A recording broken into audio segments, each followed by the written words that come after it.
Yun po ulit. Thank you. First, thank you ECP and Deacon Daniel for the invitation for the sharing.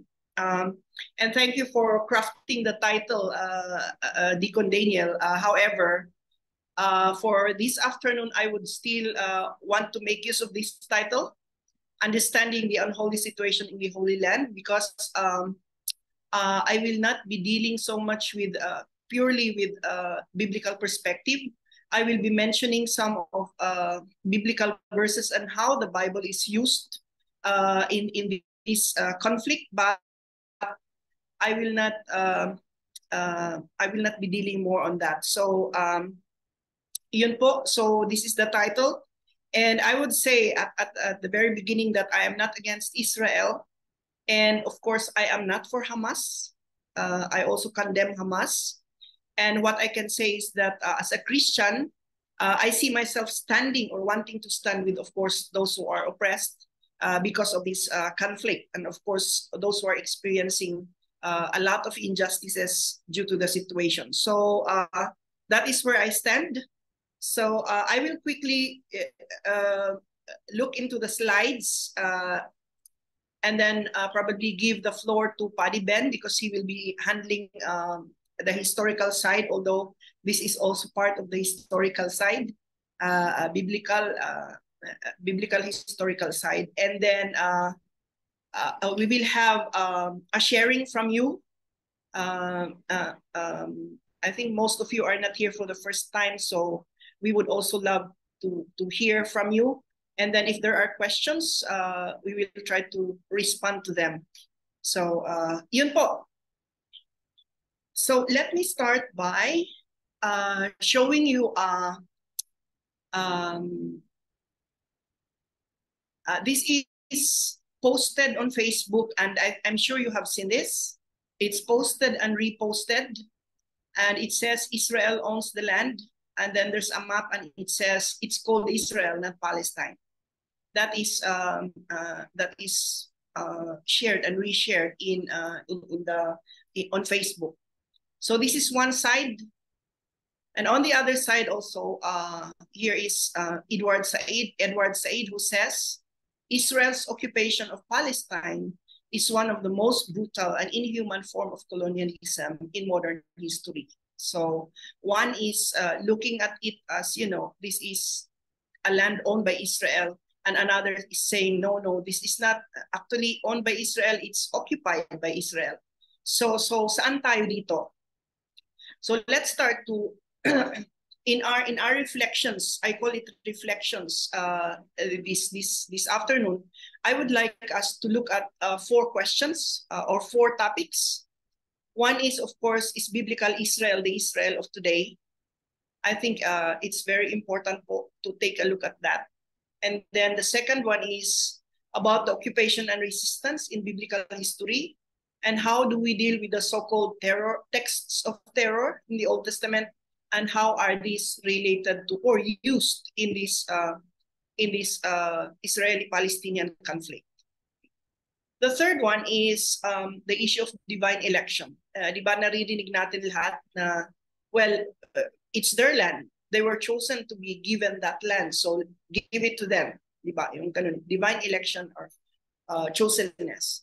And then the last one is just a comment on what really is the crux of the problem. So yun po yung pag-uusapan natin on my part, and then Father Ben will come in next. So first, is biblical Israel the Israel of today? And we again on Facebook and on other like in media, maririnig natin to. These are very familiar statements, like the Bible contains 3,000 years of history of the Jewish people in the land of Israel, so no one can change that history. And of course, you can understand that because that is coming from an Israeli. Another one is the land of promise in the Old Testament still remains a promise, and it's but right that the Jews claim it. That's another one. And then from Christian Zionists, they would always, this is not a quotation, but they would always say that the Jews really need to go back to the land in order for the second coming of Christ to immediately come, something like that. In other words, hindi mangyayari yung second coming if the Jews will not go back to the land. That is always proposed by the Christian Zionists. Okay, so those are some familiar statements. And then, of course, in Genesis 15, this is where Abraham was told about the promise. No, and to your descendants I give this land, from the river of Egypt to the great river, and then so on and so forth. But then take note of this. It says this is referring to the land that God is giving to them, to the chosen people. And it says this is the land of the Kenites, Kenizzites, Kadmonites, Canaanites, Jebusites, and so on and so forth. So, ano pong makukuha natin dito? We'll know that during the time of the patriarchs, it's clear then sa atin that as is said in Genesis, the land that God is giving them is not a land without a people. There are people. So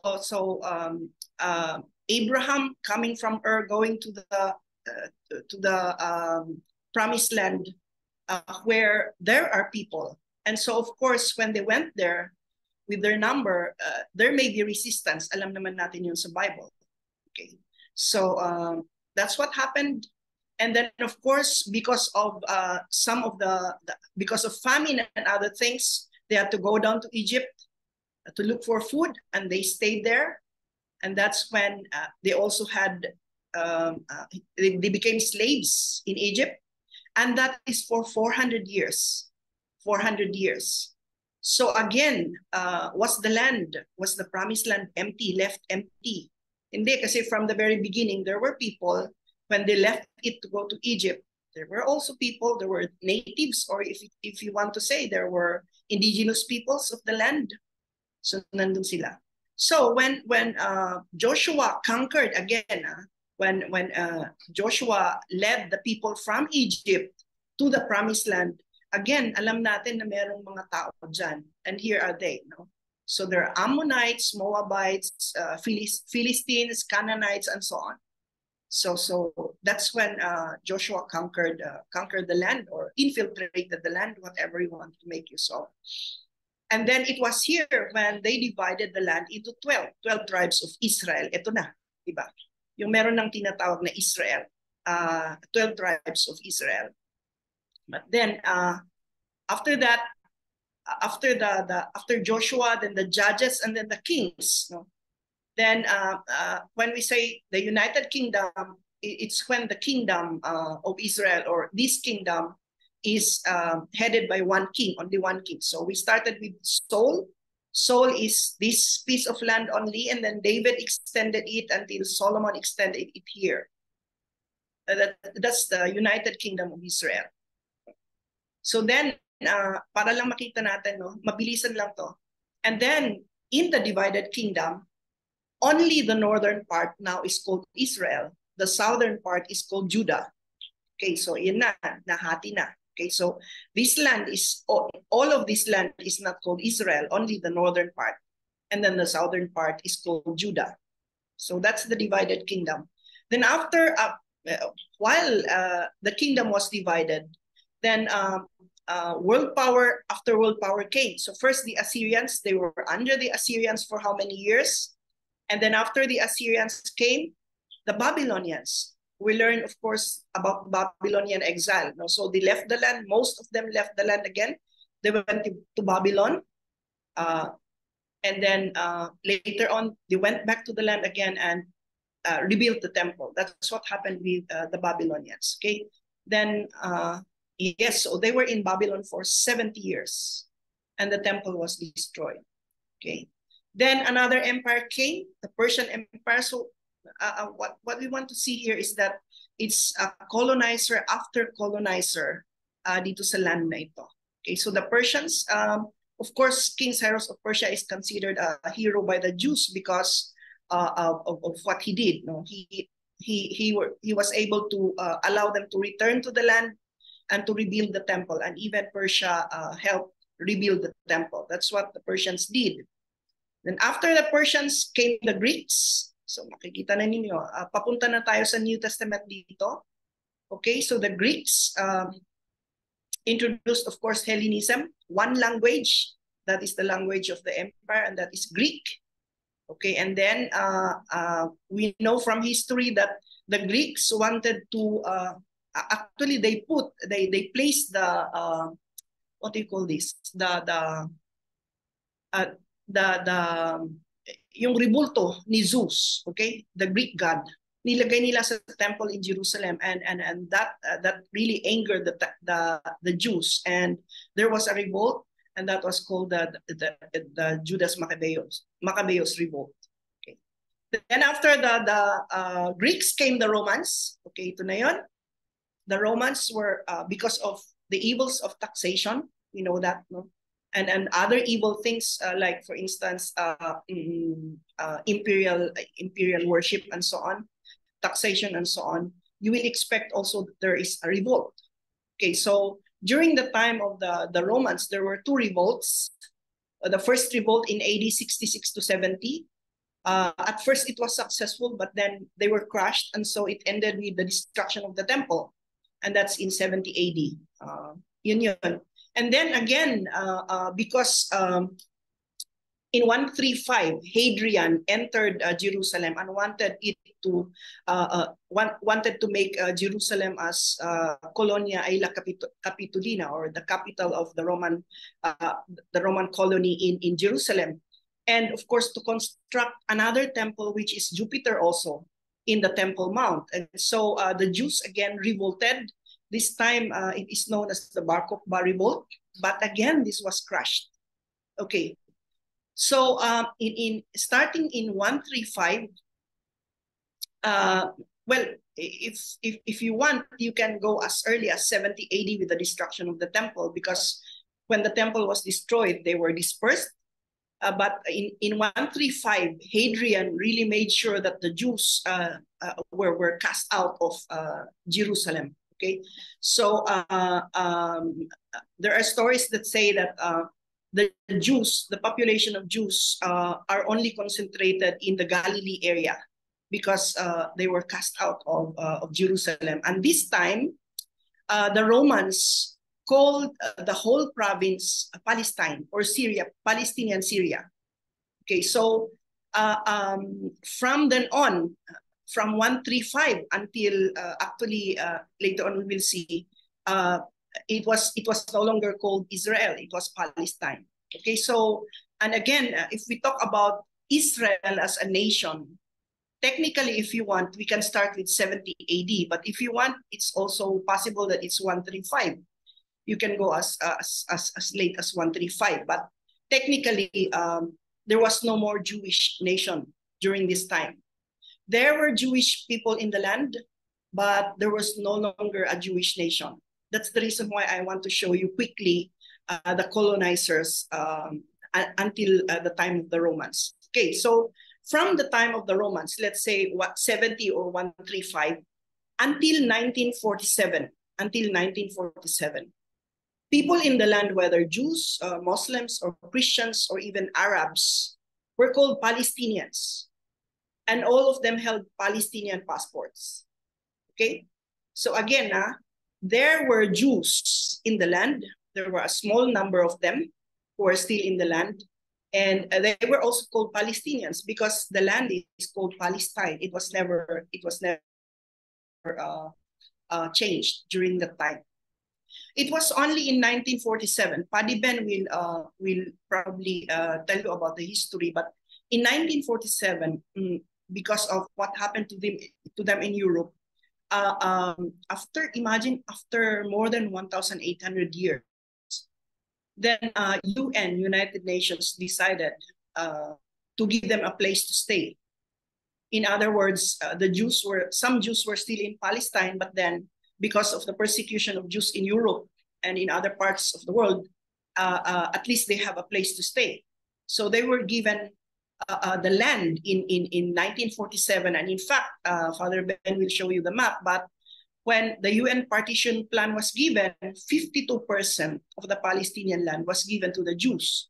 So only 48% are left to the Palestinians. And now, if we say Palestinians at this point, they can be Arabs, Muslims, Christians. There are Christians already.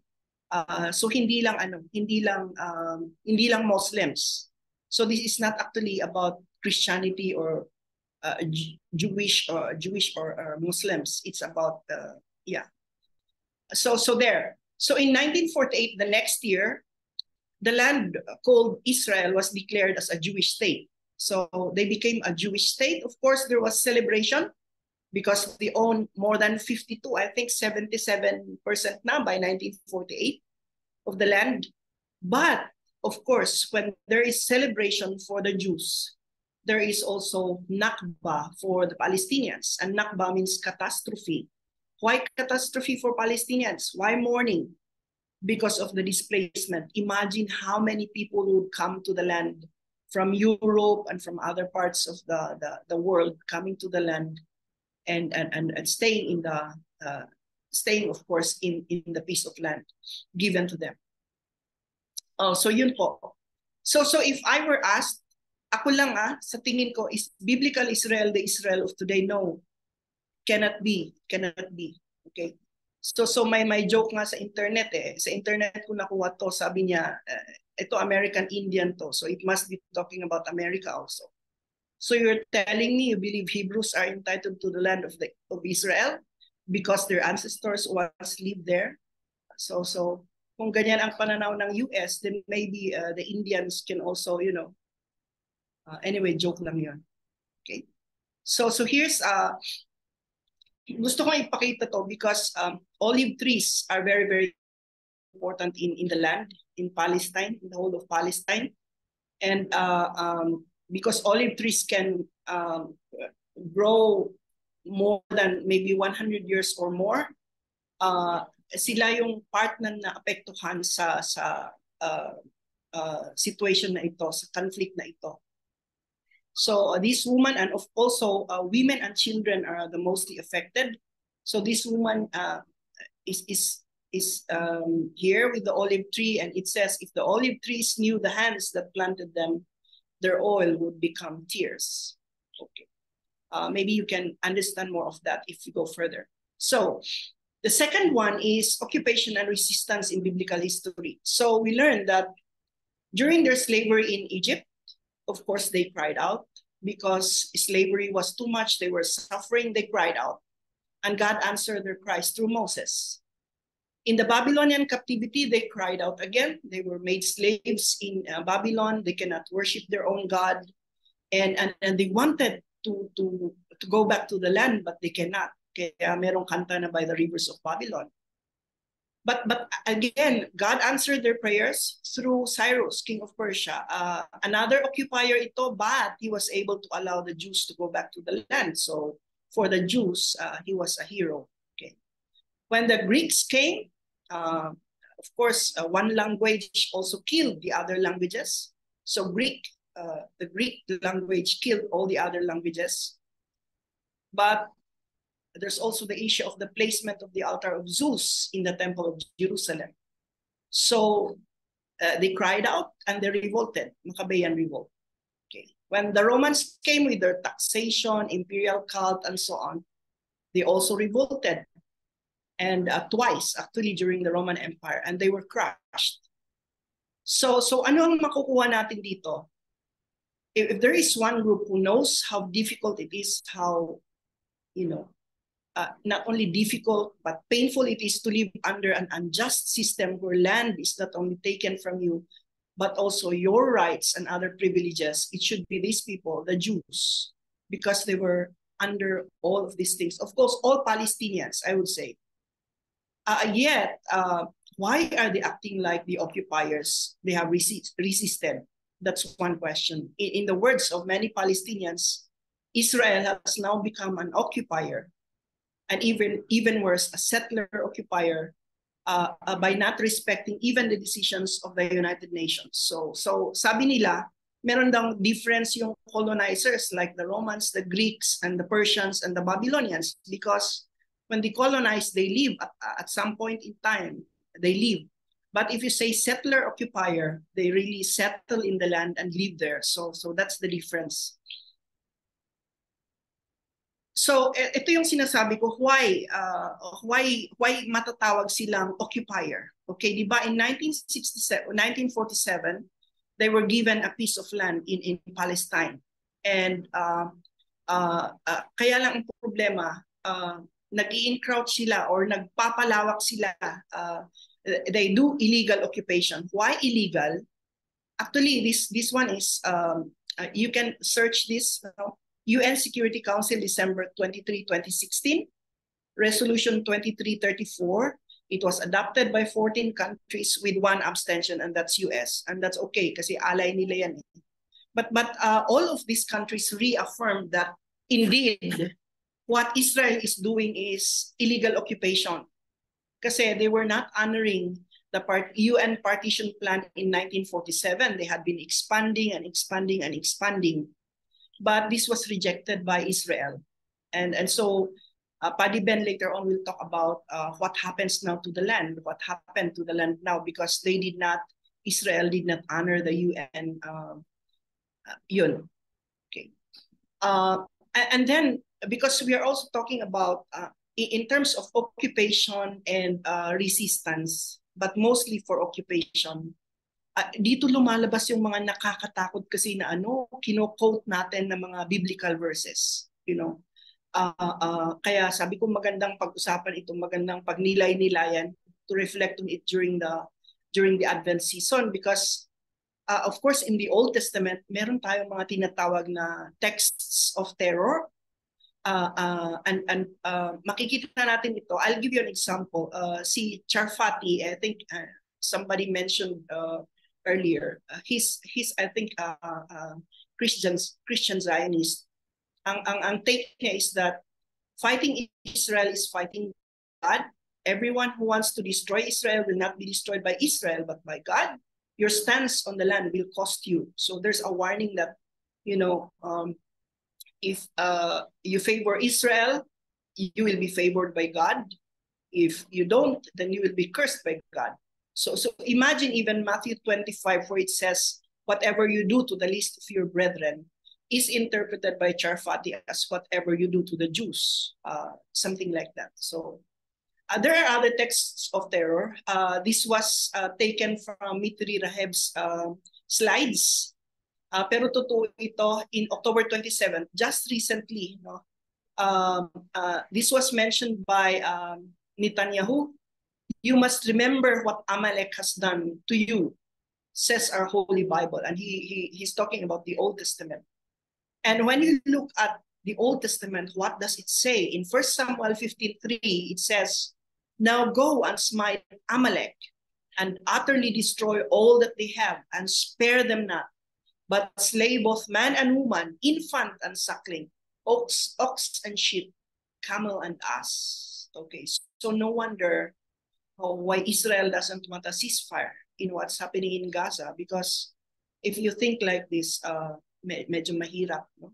But this is one example where texts of terror in the Bible are used in situations nowadays. Okay, so perhaps I am suggesting that one of the reflections during this Advent should be this, no? As Christians, how do we deal with the so-called texts of terror? Yung mga nakakatakot, halimbawa in Deuteronomy 7, no? 1 Samuel 15 and many others, where God would say, go and kill all those people. So the question is, how can a God kill people or do genocide to make way for other people? So those are called difficult texts, or the texts of terror. And Phyllis Treble would suggest that, these texts are there so that we should not let them happen again. That's one. And then I like Eric Sabert. I don't need to discuss this, but tignan ninyo, para sabi ko nga sa inyo, dagdag sa kaalaman natin and dagdag sa pagninilayan natin. Texts of terror should not be used, just like that. We should stop sanitizing them, yes. Cultivate compassion to those who suffer, discuss how these texts have been used to harm others. That's very important. Provide interpretive options. What are the options? Use this text to discuss problems of violence today. And important thing, critique rather than condone violent texts. And critique violence and provide guidance to the usage of the text. So, dagdag natin kaalaman yan. Okay, the third one is divine election or Israel as the people of God. Kasi ang dami-dami nating nakikita ngayon na, well, give it to them. That's their, they were chosen by God. So who are we to, who are we to say no? So yun, importante siguro na pag-usapan din itong election na ito. So, maganda yung sabi ni Mitri Raheb. Mitri Raheb is a Palestinian pastor of the ano ba yun? Lutheran Evangelical Lutheran Church in Jerusalem, in Palestine. And maganda yung definition niya sa election or chosenness. It's a statement of faith. Okay? So for a Jew to claim that they were chosen, well, it's a statement of faith and it should be respected. But maybe other people can also say they were chosen by God. And it should also be respected because that is their statement of faith. Kung tutuusin nga naman, well, of course, Christians, we do use the Old Testament a lot, and we hold it as part of the salvation history that continues on to the New Testament. But take note that the Old Testament is also a statement of faith by the Hebrew people, and tawag ito, it's also from the perspective of the Hebrews or of the Jews. So not, of course, from the perspective of the Christians or other people, but from the perspective of the Jews. So that is respected. When they say they are chosen by God, that is respected because that is a statement of faith. Yes, but when understood properly, when understood properly, this statement of faith can give hope to those who are marginalized and maybe mag-encourage ng resilience. Ang problema lang, kung gagamitin mo ito, if the Jews would use this claim of election to also claim entitlement to land occupation and to violate the human rights of others, magkakaproblema. It will just become a dangerous ideology. So parang colonialism din yan, or genocide, no? Genocide. Medyo nakakatakot din. So yun siguro ang ano. So I looked into some interesting ideas of Christians from Palestine about the idea of election. Kasi iba kung tayo kasi parang wala tayo sa land. Hindi natin na-experience yung reality in the field, in the land, in the Holy Land. Kaya minsan it's very easy for us to say, yes, it's in the Bible that they were chosen. No? So ganun nga naman, karapatan nila yun as a chosen people. It's very easy for us to say that. But so sabi ko, sige nga, maghanap nga ako ng Palestinian Christians who would speak about what is their idea. What can they say about this issue of election? Kasi nga, yun yung ginagamit lagi na why should Israel be in the land and why should they be given the land? Something like that.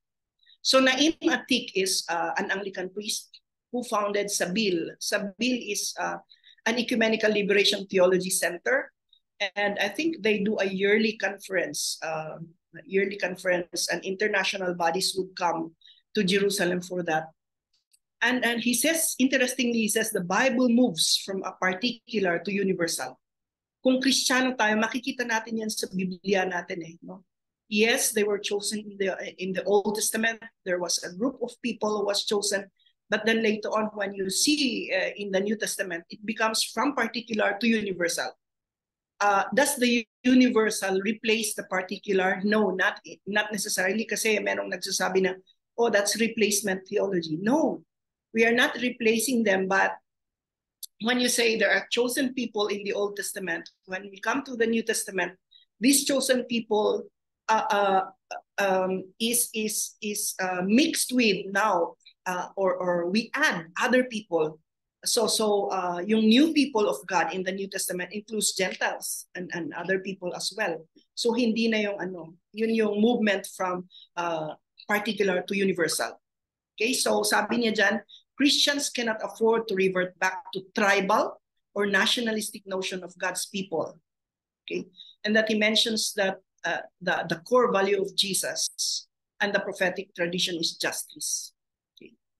Si Nadim Tarasi naman, Orthodox, because Christians in the Holy Land are mostly merong evangelicals, merong Anglicans, merong Orthodox and Roman Catholics. So yun yung mga main. Sabi naman ni Nadim Tarasi, the Bible has a clear beginning and an end. I think it talks about the canon of the scriptures, no? So it ends with Jesus' teaching, carried out until the end of the world, or in Rome, or until the end of the age. Hence, the biblical story is complete and closed. It means it doesn't need a sequel. So, uulitin na naman na, babalik kayo sa Holy Land. Yan ang promise ninyo, something like that. Okay? So that's how he sees it. Another one is from the Roman Catholics, para lahat ng no? So si Saba, maganda yung question niya. Sabi niya, is it possible for a merciful God to impose injustice or oppression on another people in order to favor the people he has chosen? That's a very good question.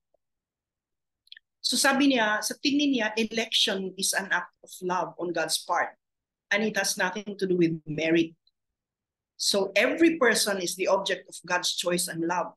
Otherwise, we should not be included there, diba? So yun yung mga magagandang nakita ko dito sa mga statements on election. Okay? So siguro tignan natin when we say, we should not easily say, oo nga naman, they were chosen in the Old Testament, so ibigay na ninyo yung land, kasi yun yung common na nakikita natin. The issue of election is a statement of faith. Remember that po. So ngayon, we can now say, what is now the crux of the problem? Ano ba talaga? If it's not, if it's not about religion pala, mukhang from the very beginning naman, it's not about religion. So we can say with Mitri Raheb that it's land and who controls the land. That's really the issue. So before the 1947 partition plan or the 1948 declaration of the state of Israel, all people in the land, Jews, Muslims, Christians, Arabs, were called Palestinians and actually lived peacefully despite their own differences and uniqueness. So ang division started when UN approved the partition plan in 1947 and 1948 they declared the state of Israel, when 77% of the land was given to the Jews, and as a result there was the Nakba for Palestine. But that did not end there. It continued.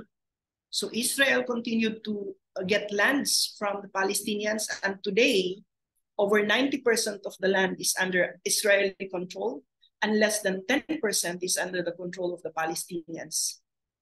So ang sabi, ang problema is that in terms of the population, there are almost equal populations, 6.5 million Jews, 6.5 million Palestinians. Again, as I repeat, when we say Palestinians, hindi lang Muslims, it includes everybody. So imagine almost the same population sila, and yet in terms of the land, it is not even equally distributed. It's not even 50% or 60%. More than 90% is owned by and controlled by Israel, and 10% is for the Palestinians because of illegal occupation. So we can say that resistance is inevitable. I'm not saying that Hamas is justified, but there are other resistance groups even before Hamas, no? Not violent, but maybe peaceful resistance. There are a lot of peaceful resistance because ngayon nga, ano bang magagawa nila sa Israel? Ang Israel naman malakas in terms of arms with the backing of the US and so on. No? So yun yung ano. So malapit na ako. Tapos as a result, many Palestinians are now doubting whether it is wise to fight for. Number one, kasi dati sabi nila, let's fight for a two-state solution. That means one Israeli state and another Palestinian state. But now, because of the 90% and 10% of the land, anong magagawa mo dyan? It's too late for a two-state solution. Another one is a one-state solution. Okay, we can have one-state solution where everybody enjoys rights and privileges.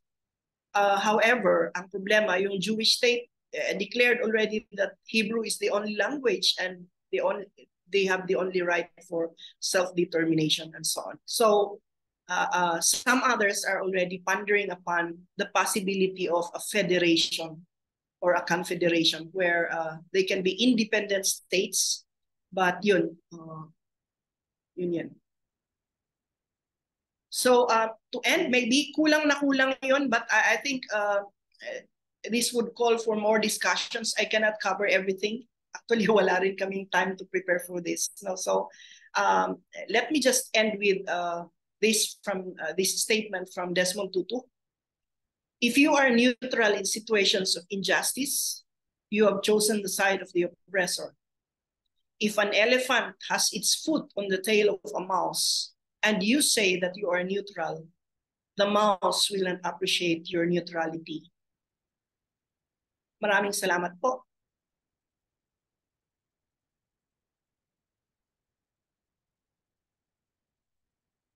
Good afternoon, everyone.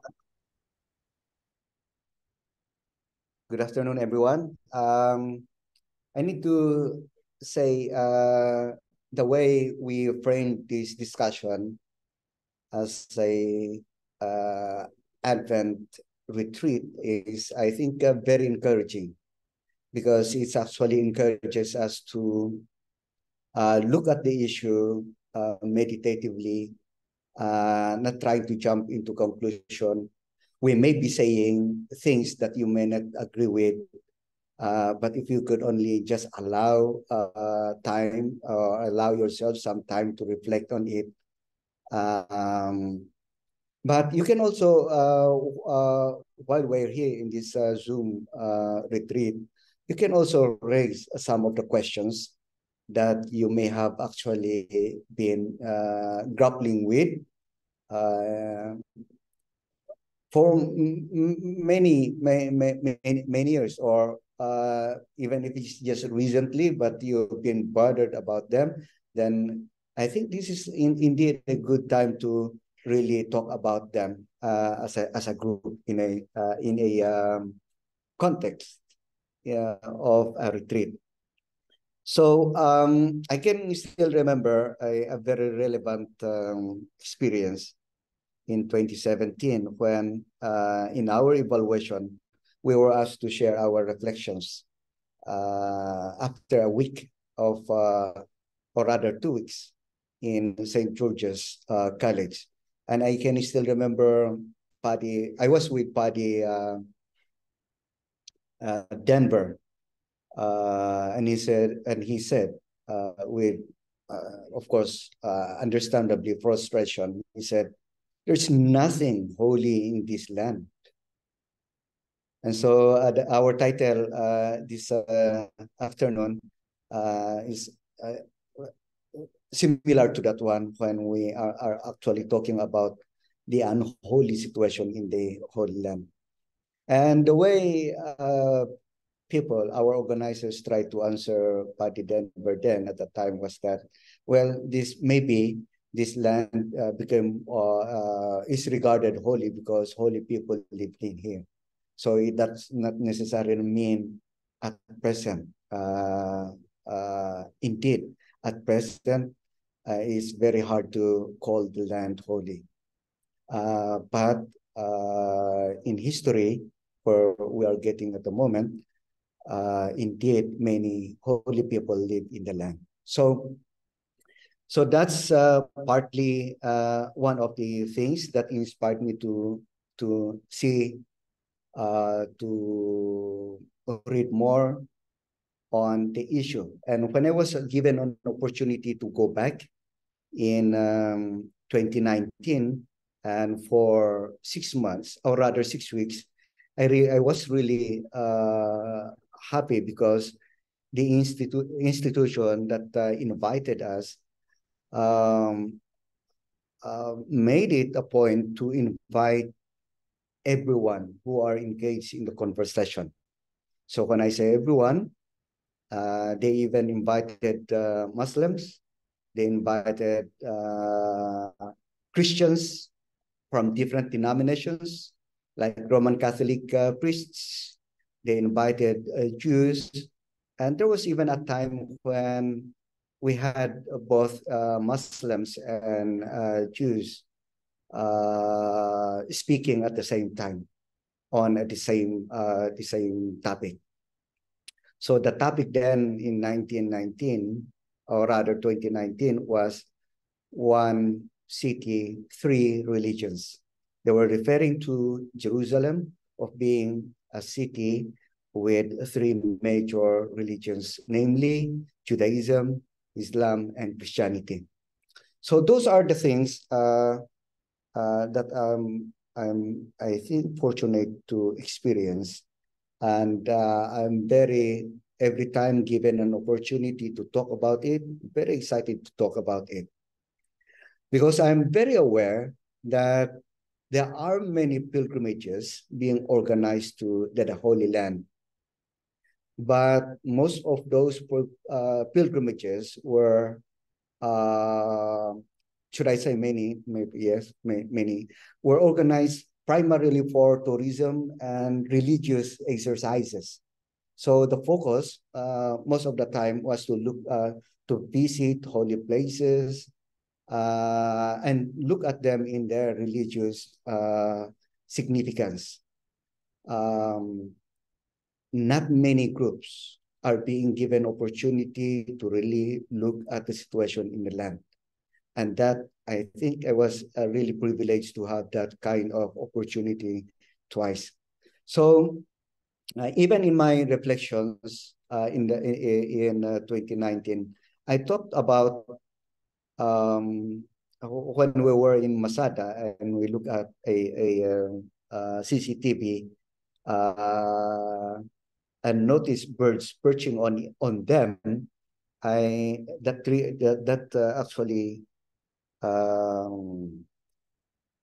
led me to imagine how empires have many layers. So why am I talking about empires? Because at this moment, I want to carry on from what actually Dean Gloria asked a while ago about the crux of the problem in the Holy Land. The main problem, the main reason of the Holy Land. And she was referring to you to Genesis 15. Now, if I can push you back to Genesis 12, 2 to 3, you can now see one of the common texts being used to argue for support of Israel. And it says, I will make you into a great nation and I will bless you. I will make your name great and and you will be a blessing to all nations. Blessing. I will bless those who bless you, and whoever curses you, I will curse. And all peoples on earth will be blessed through you. Now, this text will become problem when people tend to highlight the part where it says, and whoever curses you, I will curse. Okay, but if you look at the two verses here, if you are to do it mathematically, the mention of blessing is more prominent than the mention of the curse.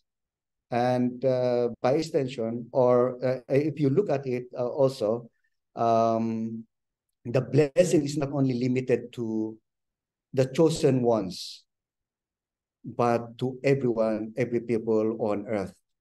And all peoples on earth will be blessed through you. So if I may start with that as we continue on our discussion, because again, if that was what was promised by God early on in chapter 12 of Genesis, verses 2 to 3, then what happened about this idea of the chosen people becoming a blessing to other people? Okay, so that's the question. Well, um, Dr. Gloria was referring to Mitri Raheb, and I like how he framed his one of his lectures that I managed to listen to. And he said, I am really confused at the moment, he said. He was talking about schizophrenic, and schizophrenic being that theologians begin history with Abraham to the Bar Kokhba revolt, the one that Dr. Gloria mentioned to happen in 132 to 135 AD, that actually led to the expulsions of the Jews from Jerusalem. And later on, the Romans made the city a pagan city and renamed it to Aela Capitolina. While on the other hand, politicians, to them, history begins with the Zionist movement in the 19th century to present. So what seems to him is the problem is that we are very selective in our study of history. Obviously, there is a gap between 135 AD and the 19th century. So that's the focus of my sharing this afternoon. And the framework in which I'm trying to present my presentation is the framework of empire, because there's no way, you have also heard from Dr. Gloria, that Israel, as we know today, the part, I mean, the geographical boundary of the Israel today has been subjected to many empires. Okay, and that actually continued on, except that, again, according to Mitri, our tendency today is that for theologians, primarily theologians, history begins from Abraham and ends in the Bar Kokhba revolt. And for politicians, they begin history from the Zionist movement in the 19th century, leaving a big gap. And that's where I'm coming in. Okay, so today, of course, this is Middle East today. If you look at Israel, and when you say Israel now with this picture, it includes the Gaza Strip and the remaining Palestinian territories in the West Bank. Kasi isa lang, oh, green. Okay? So you need to look at the issue in Israel today, Israel and Palestine, or is between the Israelis and Palestinians today in the context of geopolitics. Okay, so even the idea of Middle East, whose Middle East is Middle East? That's already a geopolitical question, because if you are in Egypt, you don't see yourself as Middle East, right? So it all depends on where you are looking on a certain region. So obviously, this area is only Middle East to the people in the West part of this the map before you. So even the terms that we use are loaded with um, concepts related to geopolitics. So I'm looking at it again in the framework of empire. And to start with, I have here in front of you a picture of the retaining wall of the Temple Mount for the Jews. They call it Temple Mount. And for the Muslims, they call it Haram al-Sharif. And even that term alone is actually the use of those terms is very tricky. We were always oriented when you go to Jerusalem to be careful with the words that you are using when referring to places, even places, so that when you are talking with a Jew, then you better refer to it as the Temple Mount. Okay, so again, why do I start from this one? Because if you look at the stone walls, it actually suggests many periods. For example, the lower, where you can find bigger and more refined stone blocks. That's the period of I mean that reflects actually or those stones were the ones that were used to build the Herodian temple. Okay, so Roman Empire, that represents Roman Empire. And then, of course, we know that most of the stones were toppled due to the Jewish wars, destruction of the temple, and they were rebuilt later on by different empires. So most probably this was added on again, rebuilt on the old Herodian stone walls during the Byzantine Empire. And then Crusades and the Ottoman empires. So what I'm trying to say is even the walls of the retained walls of today, Temple Mount and Haram al-Sharif, it's a reflection of many empires that actually subjected the people of Jerusalem in this particular picture and the rest of Israel. Okay, so empire. So that's again Haram al-Sharif today, composed of the Dome of the Rock and Al-Aqsa Mosque.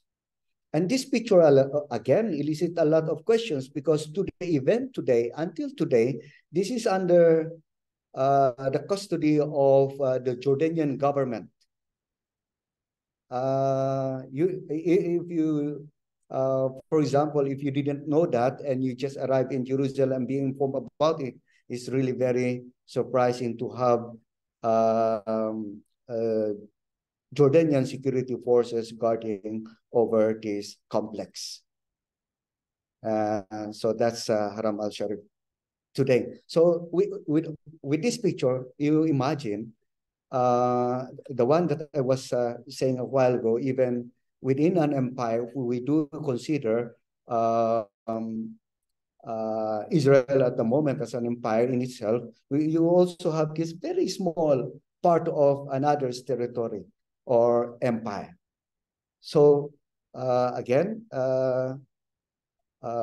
that's the reason why I am looking at the issue in the framework of empire, because I think that's the real issue, the cost of the problem today in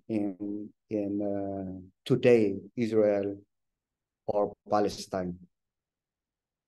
Okay, again, three cities, three religions in just one city. City of three religion. This is the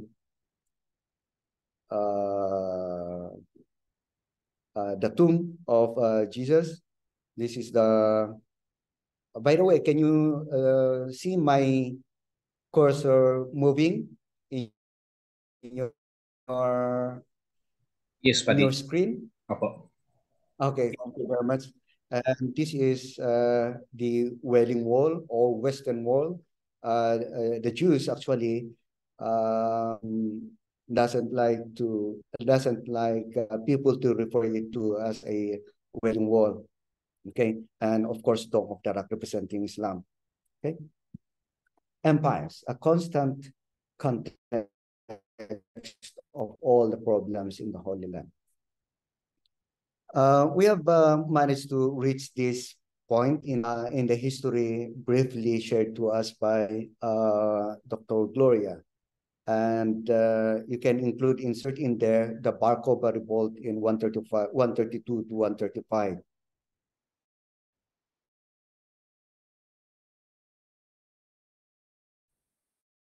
To 70 AD during the destruction of the temple. So that's the end of their history until 1947. History as a nation. Of course, as people, some of them still remained in Palestine until consistently. The presence of the Jews, minority Jews, since the Bar Kokhba revolt was cannot be denied, I should say. Okay, and then 614, the Persian captured Jerusalem after the siege of Jerusalem. If this thing happened in 1614, for example, from whom Jerusalem was captured? Well, it was captured from that then Byzantine Empire, because when the Roman Empire crumbled in the 5th century, yes, around 5th century, the eastern part continued on to be called the Byzantine Empire. Okay, so this means Persians defeated those who were in Jerusalem, representing the Byzantine Empire, and ruled the area until 629, when it was recaptured by the Byzantine Empire. Okay. Then Muslim forces captures Jerusalem in 638. Where on earth did these Muslims came from? Well, in 630, Muhammad started to organize Islam as a religion and moved quickly, expanded the influence quickly in the Arabian Peninsula until they reached Jerusalem in 638. But while they were extending their influence over territories quickly, they were not the ones that we usually have in our imagination today. In fact, they actually allowed religious coexistence early on. So Christians and Jews were allowed to stay even in the territories that they occupied. In fact, they upon capturing Jerusalem, they actually helped in the rebuilding of the Holy Sepulchre. So that's those are the surprising information that I have learned when I was in Jerusalem. Okay, until the relationship between Christians and Muslims and the Jews by extensions became very and not so good during the time of the Turks, Seljuk Turks. That controlled the area in 1071. And that obviously gave the Crusaders in the following period to organize crusades in order to reclaim Jerusalem, because the Seljuk Turks have forbidden Christians from entering the city even as pilgrims. Okay, So, so how many empires already that we have mentioned? Roman, we started with the end of Jerusalem when it was destroyed by the Romans. And then you have Persians, and then you now have the Muslims coming from the Arabian Peninsula, and then you have Seljuk Turks who were Muslims by religion, but again, it's not always same as how we view today, or the situation that we have today, that religion uh, seem to have been recently the major force. But before that, it was simply because that was the religion of the empire.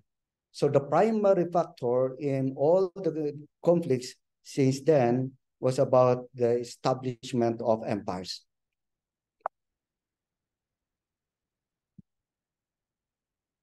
So now in 1096, Christians in Europe embarked on the First Crusade, which is again, if you look at it, in the way it is being presented in history, they highlight the religious purpose of this crusade.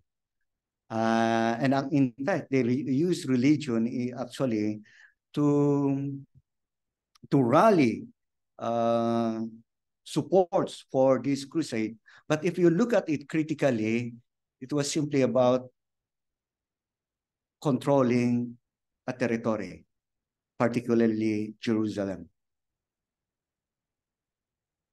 And then in 1187, a group of Muslims dynasty recaptured Jerusalem from the Christians. And if you look at this one, Jews were allowed to enter the city during the time. So again, there's another interesting information here, because since the Zionist movement in the 19th century, we seem to look at things in a way that Christians are more allied with the Jews against the Muslims. But if you look at the cruises till the Ottoman Empire, you have Christians persecuting both Muslims and Jews in areas where they were strong. Like, for example, in Spain, there was this so-called Spanish Inquisition, when Christians persecuted even Muslims and Jews that were already converted to Christianity, who were called Moranos and Moriscos respectively. So iba, no? Ang pagkakaalam natin, because ito yung kasalukuyan natin. Kung meron mang nakikitang alliance, is more of Muslim, Christian and Jews together against the Muslims, especially in Palestine or Israel today. Okay, but that was not always the case. That's what we are trying to say. And that is because religion was not the primary factor, but actually the establishment of empire. Okay, 1517, the Ottoman Empire conquers the Mamluk Sultanate and takes control of Israel. Okay, that's the beginning of the Ottoman, very long period of Ottoman control of Israel until 1917, when they were defeated by the British. Okay. So during the Ottoman Empire,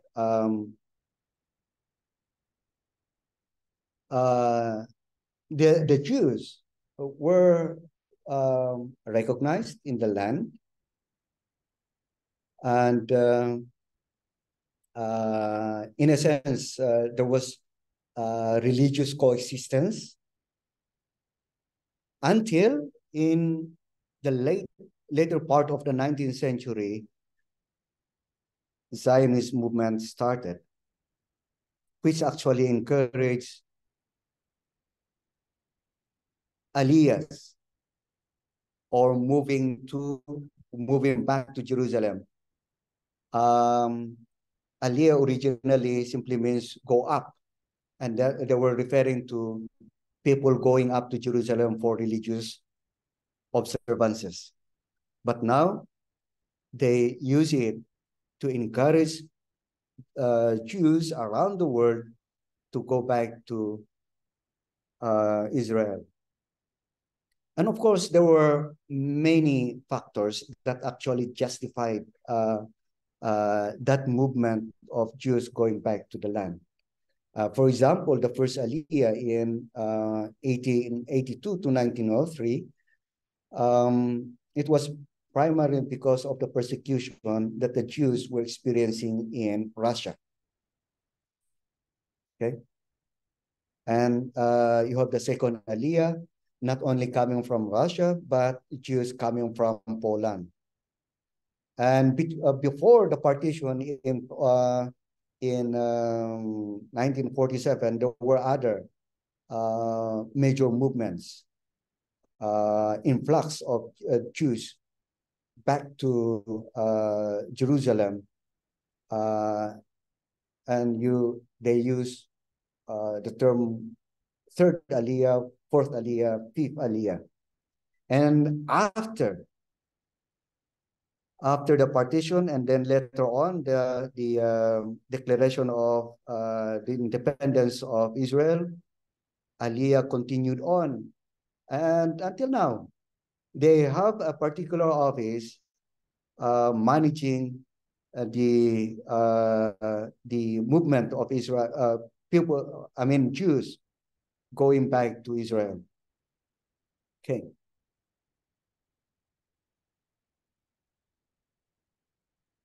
Of course, the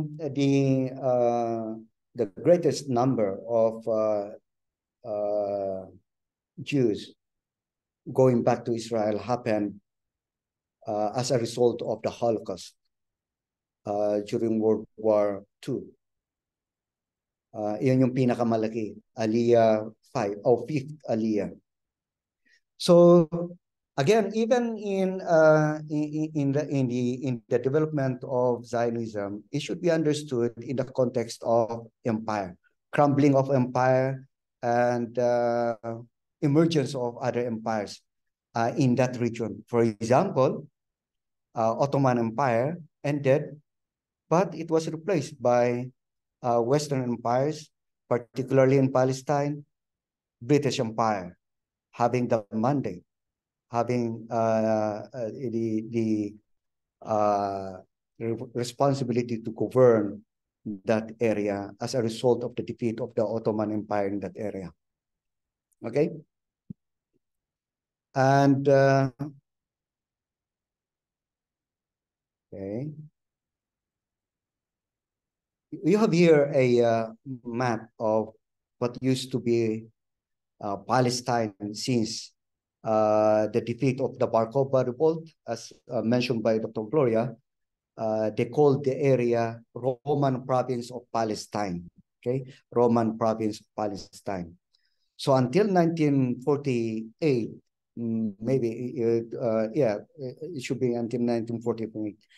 This area was called Palestine. But there was this UN, you have here, this is, I'm sure you have seen this map many times already being shared on Facebook. So if you look at the UN partition plan in 1947, and thank you, Gloria, for giving us the specific number, saying that the Israel part was composed of 52%, and the Palestinian part, the green part, composed of only 48%. Now, you can easily understand why it was actually a Nakba or catastrophe to Palestinians to have this kind of idea and to be really implemented in 1948.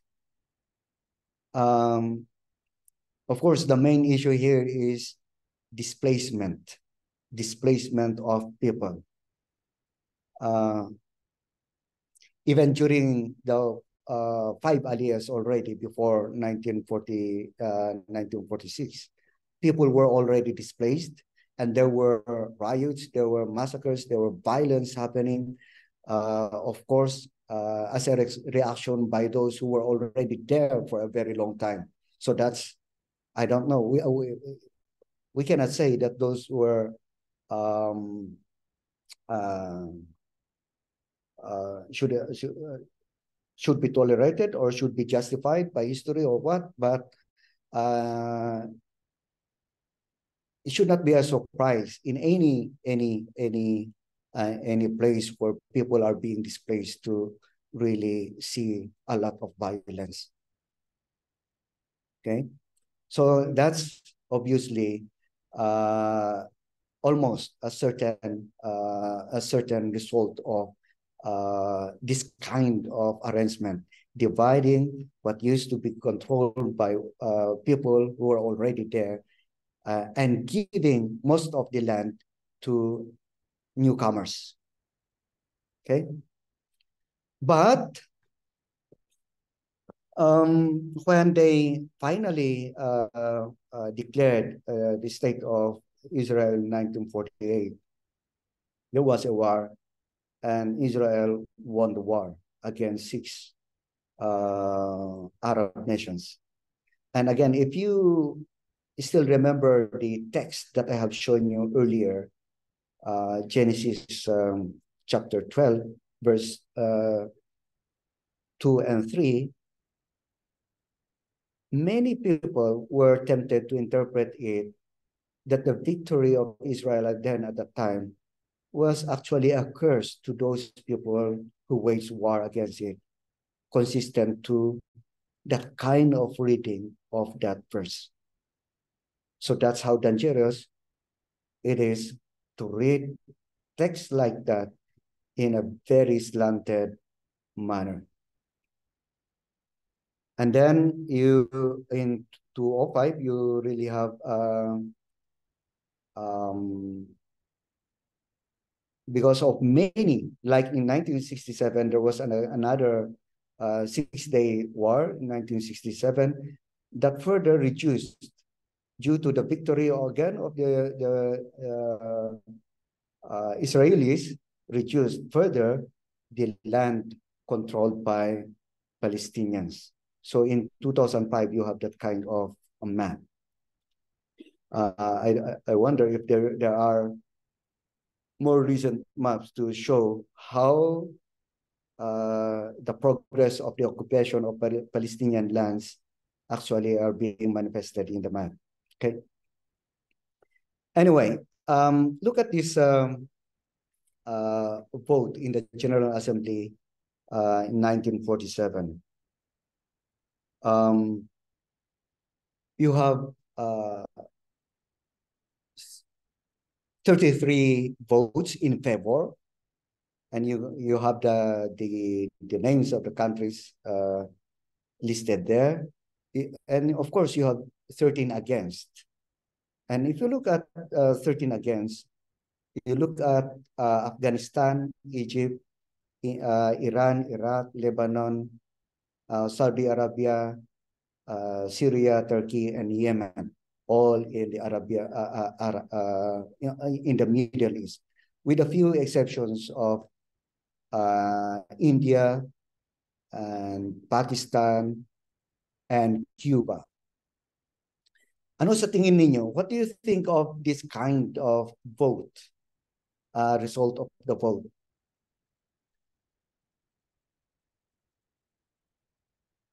I don't think you can actually categorically or honestly disagree with me when I say this actually reflects a geopolitics, alliances. Okay. Maybe except for the exception being the abstention of United Kingdom, which I think is very interesting. I don't know. Some people are saying because they also had interest in other Arabian countries.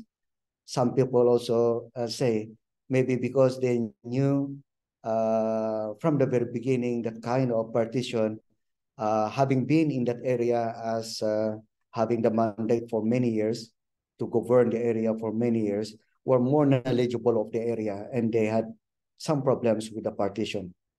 Whatever the reason, that's exactly the only exception to the geopolitics that you can actually see in this kind of votes during the assembly, General Assembly in 1947. Okay. I was saying the problem worsens when in 1967 there was this war, 1967 Six-Day War, which led to Israeli occupying more of the areas that were assigned originally to the Palestinians. Okay, and then of course Hamas was organized in 1987. I want us to reflect on this one because the way we articulate things at the moment is tantamount to, is almost suggesting that the actions of the Israelites or Israelis, rather, sorry, Israelis, is justified because of the terroristic acts of the Hamas. But if you look at the founding of Hamas, it was only in 1987. So it was not always like that. Just like what Dr. Gloria mentioned a while ago, there were many kinds of resistance movement. Many of them actually were peaceful in the way they proceeded with their agenda. Until in 1987, Hamas was finally organized. But sadly, because of what they are doing, it actually also somehow blurs the vision of us all in the world, able to look at the complexity of the issue in the region. It is being reduced now to terrorism and the proper way of dealing with terrorists. And therefore, atrocities of those well-supported groups are being justified in the way we articulate things, generally speaking. Okay, how did they manage to occupy Palestinian land? Irregularly, hindi naman may pattern, hindi naman may bungi-bungi. Well, that actually makes it more complex than we think, because they installed walls that separated people. Kung saan man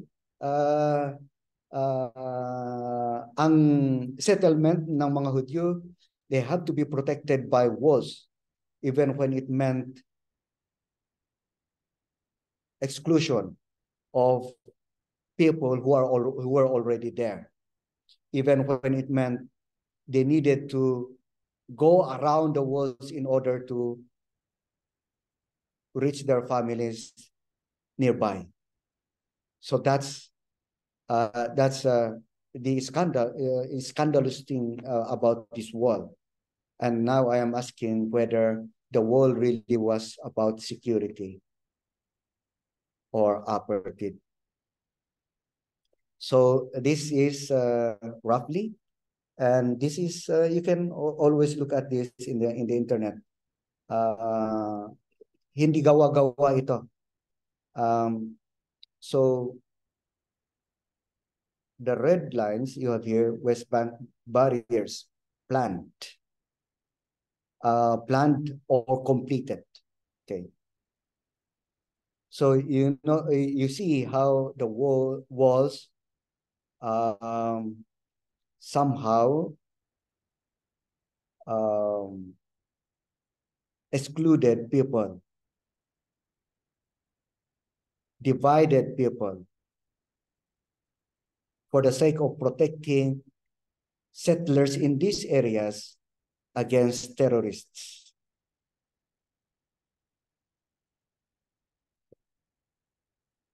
Before 1960s, before 1967, um, the eastern part of Jerusalem should have been part of um, Palestinian territories. But now you look at the uh, uh, settlement over here, Jewish population, the green ones, including the planned settlements. And I think this is old map. I wonder if there is a newer map really showing what is happening today. Again, why do we need to show all these maps? Well, that's how empire. Now, when I speak of empire, including just following the lead of Edward Said, including the empire of the Israelis. Okay.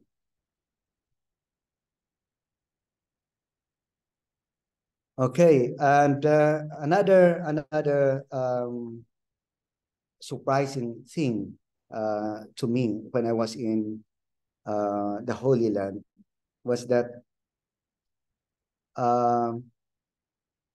was to know that there are minority Christians, both Palestinians and foreigners, that there are also Palestinian indigenous people, the Bedouins, and that the Christians in some parts are more persecuted by, not by Muslims, and that which is very common in our consciousness today, but by Jews. And I have here with me Father Martin of the church in the Jacob's Well, an Eastern Orthodox church, who have actually prepared his tomb in case that the Jewish extremists will finally succeed in their efforts to assassinate people living inside or kill people living inside the church, the priest, to be more particular. So he was telling his experience of being threatened many times and feeling that at any moment he would be killed. And that's the reason why he prepared for that time by building his own tomb beside the church. So that's new to me because again, in our in even now in social media, we can see a lot of people, Christians, identifying with the Jews. You can see a lot of cars in Metro Manila with the flag of Israel, identifying themselves as supporters of Israel. But Dr. Gloria have already cautioned us a while ago that that's not what we think is needed today.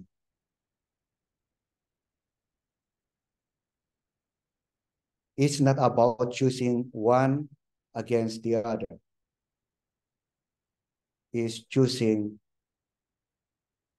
primarily, at the moment, primarily peace, ceasefire. Is choosing our common humanity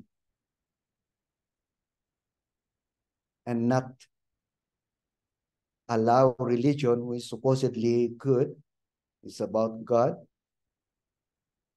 allowing religion to become a cause of genocide. I think that's all from me, and I'm very excited to engage you in a meaningful conversation. Thank you very much.